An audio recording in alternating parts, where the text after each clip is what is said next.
ಗಂಡ ಹೆಂಡತಿ ಮಲಗೋ ಮನೆಯಲ್ಲಿ, ರೂಮಿನಲ್ಲಿ, ಕೊಠಡಿಯಲ್ಲಿ ಸರಸ್ವತಿ ಇರ್ತಾಳೆ.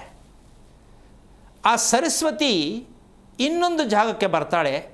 ಓದುವ ಮಕ್ಕಳಿಗೆ, ಬೆಳೆಯುವ ಮಕ್ಕಳಿಗೆ ಭೋಜನ ಶಾಲೆ, ಪಾಕಶಾಲೆ ಇದೆರಡೂ ಒಂದಾಗಬೇಕು. ಅಡುಗೆ ಮಾಡೋದನ್ನ ಪಾಕಶಾಲೆ ಅಂತೀವಿ. ಅಡುಗೆ ಮಾಡೋದನ್ನೇ ಪಾಕಶಾಲೆಯನ್ನು ಭೋಜನ ಶಾಲೆಯನ್ನಾಗಿ ನಾವು ಮಾಡಿಕೊಂಡಾಗ ಸರಸ್ವತಿ ಅಲ್ಲಿದೆ. ಮನೆಯ ಭಾಗಗಳನ್ನು ಗುರುತಿಸೋದಕ್ಕೆ ನಮಗಿನ್ನೂ ಗೊತ್ತಾಗಿಲ್ಲ. ಅಡುಗೆ ಮನೆಯಲ್ಲಿ ಪಾಕಶಾಲೆ ಅಂದರೆ ಊಟ ಅಲ್ಲೇ ಹಾಕಬೇಕು. ಹಠ ಮಾಡುವ ಮಕ್ಕಳು, ಹೇಳಿದ ಮಾತು ಕೇಳದೆ ಇರೋ ಗಂಡ, ಇವ್ರನ್ನ ರಿಪೇರಿ ಮಾಡಬೇಕಾದ್ರೆ ಅಡುಗೆ ಮನೆಯಲ್ಲೇ ಊಟಕ್ಕೆ ಹಾಕಬೇಕು. ನನ್ನ ಗಂಡ ನನ್ನ ಮಾತೇ ಕೇಳಲ್ವಲ್ಲ, ಏನು ಮಾಡೋದು ಅಂತ ಶಾಸ್ತ್ರ ಕೇಳಕ್ಕೆ ಹೋಗ್ತಾರೆ ಅಲ್ಲಮ್ಮ. ನಾನು ಹೇಳ್ದಂಗೆ ಕೇಳಬೇಕಲ್ಲ, ಏನು ಮಾಡೋದು ಅಂತ ಶಾಸ್ತ್ರ ಕೇಳಕ್ಕೆ ಹೋಗ್ತಾರೆ. ಅದಕ್ಕೆ ಅಡುಗೆ ಮನೆ ರಿಪೇರಿ ಮಾಡ್ಕೊಳ್ರಿ. ಗಂಡನಿಗೂ ಅಡುಗೆ ಮನೆಗೂ ಮ್ಯಾಚ್ ಮಾಡಿ. ಗಂಡ ಹೇಳಿದ ಮಾತು ಕೇಳೋದು ಎರಡು ಭಾಗದಲ್ಲಿ, ಒಂದು ಬೆಡ್ರೂಮಲ್ಲಿ, ಇನ್ನೊಂದು ಅಡುಗೆ ಮನೇಲಿ. ಹೌದಾ?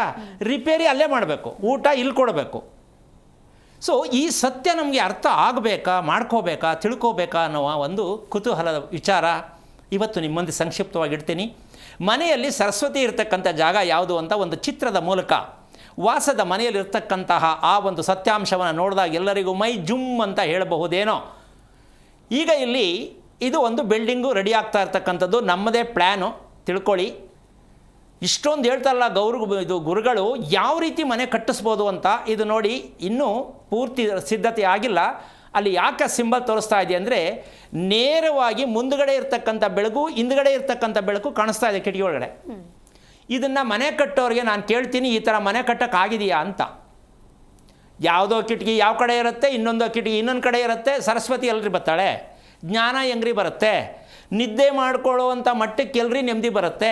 ಸ್ವಲ್ಪ ಗಮನಿಸಿ ನೀವು, ಕಿಟಕಿಗಳು ನೇರವಾಗಿ ಒಂದೇ ಲೆಕ್ಕದಲ್ಲಿ ಸರಳ ರೇಖೆಯಲ್ಲಿದೆ.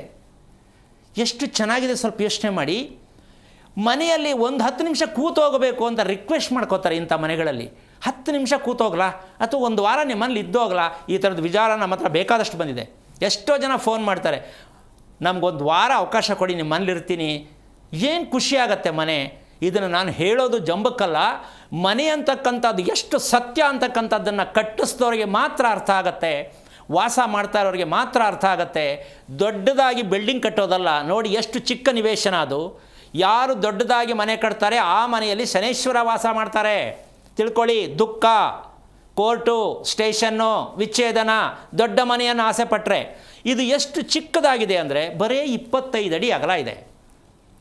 ಬರೀ 25 ಅಡಿಯಲ್ಲಿ ವಾಸ ಮಾಡೋ ಮನೆ ಈ ಮಟ್ಟಕ್ಕೆ ಕಟ್ಟಬೇಕು ಅಂದರೆ ಎಷ್ಟರ ಮಟ್ಟಕ್ಕೆ ಶಾಸ್ತ್ರಬದ್ಧವಾಗಿ ಮನೆಯನ್ನು ನಾವು ಡಿಸ್ಪ್ಲೇ ಮಾಡಬೇಕಾಗತ್ತೆ, ತೂಕ ಎಷ್ಟರ ಮಟ್ಟಕ್ಕೆ ಸಮತಟ್ಟವಾಗಿ ತೊಗೊಂಡೋಗ್ಬೇಕಾಗತ್ತೆ, ಎಷ್ಟು ಎತ್ತರ ಮಾಡಬೇಕಾಗತ್ತೆ, ಬಿಲ್ಡಿಂಗ್ನ ಅಗಲಕ್ಕೆ ತಕ್ಕಂತೆ ಎತ್ತರ ಎಷ್ಟಕ್ಕೆ ಫಿನಿಷ್ ಮಾಡಬೇಕು.